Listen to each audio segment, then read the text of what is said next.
세번역 사도신경으로 신앙 고백하겠습니다. 저는 전능하신 아버지 하나님 천지의 창조주를 믿습니다. 저는 그분의 유일하신 아들 우리 주 예수 그리스도를 믿습니다. 그분은 성령으로 잉태되어 동정녀 마리아에게서 나시고 본디오 빌라도에게 고난을 받아 십자가에 못 박혀 죽으시고 장사된 지 사흘 만에 죽은 자 가운데서 다시 살아나셨으며 하늘에 오르시어 전능하신 아버지 하나님 우편에 앉아 계시다가 거기로부터 살아있는 자와 죽은 자를 심판하러 오십니다. 저는 성령을 믿으며 거룩한 공교회와 성도의 교제와 죄를 용서받는 것과 몸의 부활과 영생을 믿습니다. 아멘. 거룩하신 아버지 하나님 감사합니다. 간밤에도 편히 쉬게 해주시고 새벽에 기도하는 자리에 불러주시니 감사합니다. 이 시간 저희들이 마음 중심으로 주님을 경외하게 하여 주시옵소서. 예수님 이름으로 기도드리옵나이다. 아멘. 찬송가 436장입니다. 찬송가 436장입니다.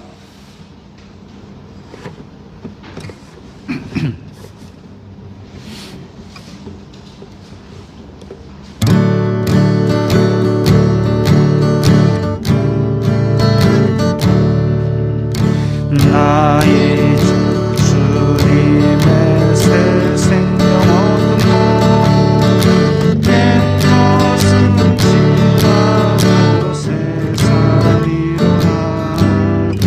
그 생명 내 맘에 감각주고 그 사랑 내서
오늘 말씀은 이사야 32장 1절부터 8절까지의 말씀입니다.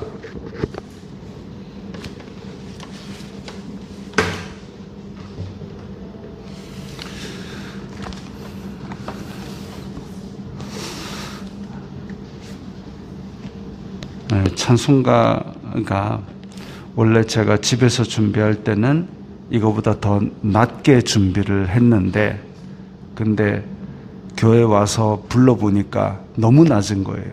그래서 없는 키로 또 한 키로 올리다 보니까 반주가 원활하지 못했습니다. 이사야 32장 1절부터 8절까지의 말씀 함께 읽겠습니다. 보라, 장차 한 왕이 공의로 통치할 것이요 방백들이 정의로 다스릴 것이며 또 그 사람은 광풍을 피하는 곳, 폭우를 가리는 곳 같을 것이며 마른 땅에 냇물 같을 것이며 곤비한 땅에 큰 바위 그늘 같으리니 보는 자의 눈이 감기지 아니할 것이요 듣는 자가 귀를 기울일 것이며 조급한 자의 마음이 지식을 깨닫고 어눌한 자의 혀가 민첩하여 말을 분명히 할 것이라. 어리석은 자를 다시 존귀하다 부르지 아니하겠고 우둔한 자를 다시 존귀한 자라 말하지 아니하리니 이는 어리석은 자는 어리석은 것을 말하며 그 마음에 불의를 품어 간사를 행하며 패역한 말로 여호와를 거스르며 줄인 자의 속을 비게 하며 목마른 자에게서 마실 것을 없어지게 함이며 악한 자는 그 그릇이 악하여 악한 계획을 세워 거짓말로 가련한 자를 멸하며 가난한 자가 말을 바르게 할지라도 그리함이거니와 존귀한 자는 존귀한 일을 계획하나니 그는 항상 존귀한 일에 서리라.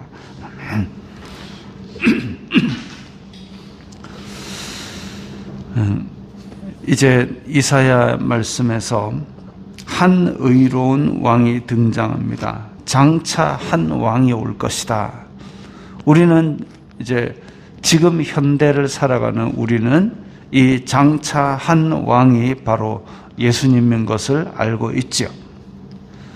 근데 장차 한 왕이 공의로 통치한다 그러면은 이제 이 시대 사람들에게는 그때 당시에 막 아하스하고 그 아하스가 폭정을 벌이고 하나님을 배신하고 우상을 숭배하면서 백성들이 힘겹게 살았던 그 기억이 나게 할 겁니다.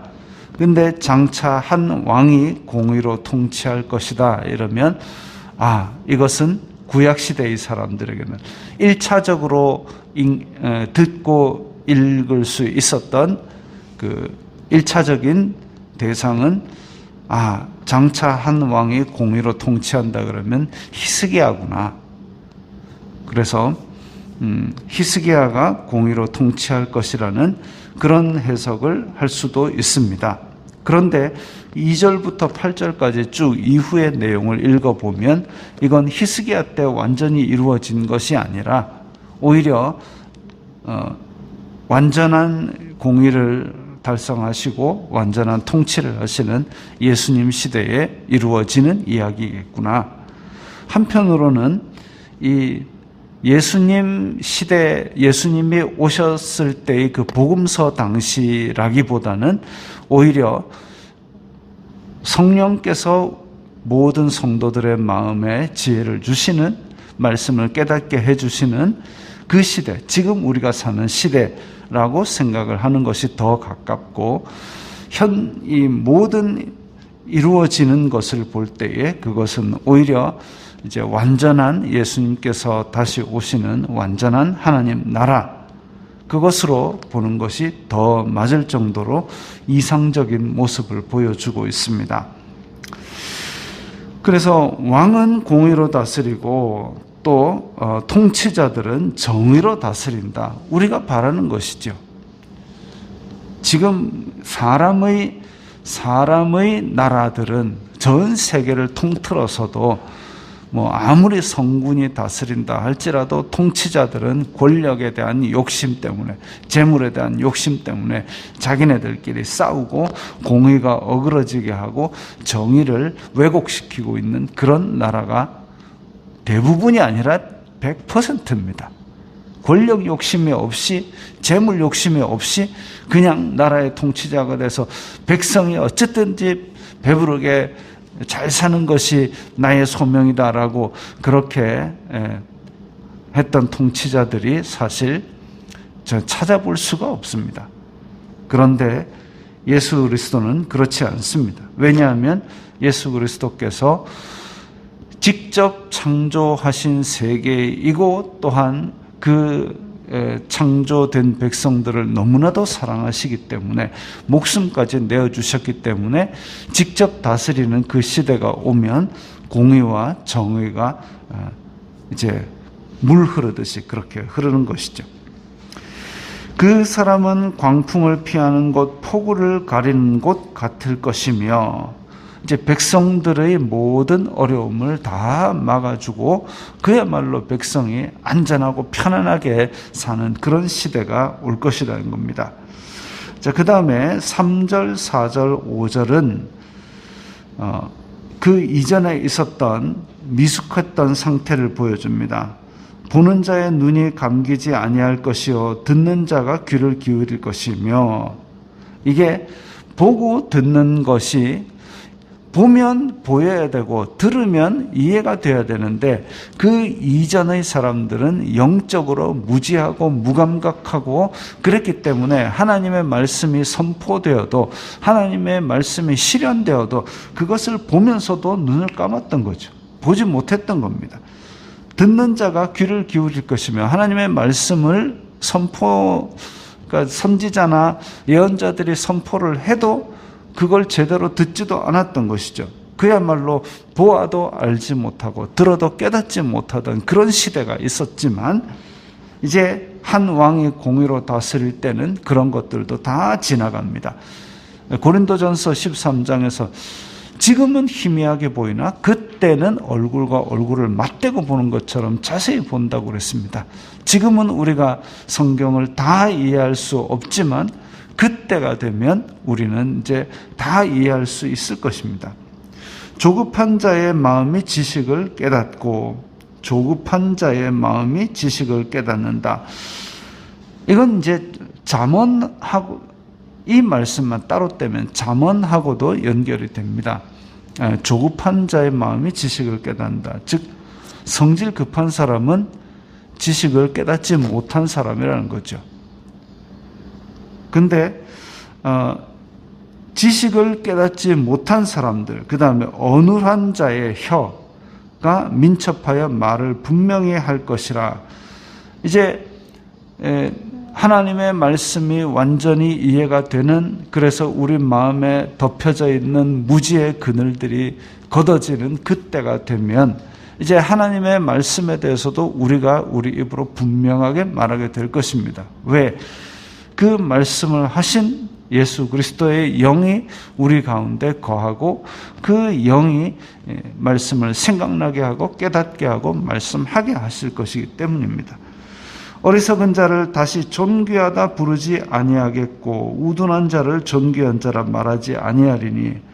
자, 세상의 통치자들은 자기 욕심 또 자기 탐욕, 권력욕, 재물욕 이런 걸 가지고 그야말로 이제 겉포장을 잘 해가지고 자기 속에 있는 어리석음, 자기 속에 있는 우둔한 것을 감추고 세상의 통치자가 됩니다마는 이제 예수 그리스도께서 오시는 그날이 오면 어리석은 자, 우둔한 자를 분별할 수 있는 분별력이 완전히 생기는 것이죠. 백성들의 영적 상태가 이제 완전히 달라져서 그야말로 지혜로운 상태, 분별할 수 있는 상태가 될 것입니다. 그렇게 되면 이전에 있었던 어리석은 자와 우둔한 자를 존귀하게 통치자로 받드는 일은 없게 되겠죠. 이는 어리석은 자는 어리석은 것을 말하며, 자, 이전에 어리석고 우둔한 자들이 통치하는데도 불구하고 그것을 분별 못했는데 이제 그 어리석은 것을 말하고 또 불의를 품고 그들의 공통점은 뭐냐면 여호와를 거스르는 것입니다. 그 이전에 있었던 우시야, 요담, 아스 이 동네에서 하나님을 경외하지 아니하였기 때문에 결국은 공의가 어그러지고 정의가 어그러지고, 그리고 하나님 믿는 백성들이 힘겹게 살았고 그들의 아둔함으로 나라를 그야말로 엉망진창으로 만들어 왔던 것이죠. 그랬는데 그 여호와를 거스렸던 어리석음, 불의, 이런 것들이 다 걷어질 날이 올 것이라는 겁니다. 줄인 자의 속을 비게 하며 목마른 자에게서 마실 것을 없어지게 한다. 이게 어떻게 보면 남유다 왕국의 멸망하는 근본적인 원인입니다.